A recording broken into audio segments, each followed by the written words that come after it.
আমাদের দেশে এই মুহূর্তে সংস্কৃতির পরিসরটা একটু ছোট হয়ে আসছে, বা আমি বলবো একটু ধীর স্থির হয়ে আসছে। আগের মতো কাজ অনেক শিল্পীদেরই থাকছে না। তারপরও প্রথম আলো এই আয়োজনটা করছে। আমরা এটাকে সাধুবাদ জানাই, এটাকে ওয়েলকাম করি, এবং যারা স্পন্সর স্কোয়ার টয়লেট্রিজ এবং মাছরাঙা টেলিভিশন, তাদেরকেও আমরা সাধুবাদ জানাই।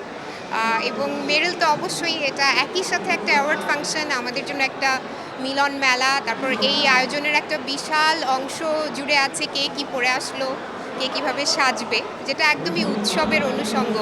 আমাদের বাঙালির উৎসব মানেই কিন্তু যে সাজ, শাড়ি পরবো, পয়লা বৈশাখে, ঈদের সময় কেমন সাজ, দুর্গাপূজায় কেমন সাজ হবে। তো মেরিলও এখন আমাদের মিডিয়া অঙ্গনের মানুষদের জন্য একটা বিশাল উৎসব হয়ে গেছে।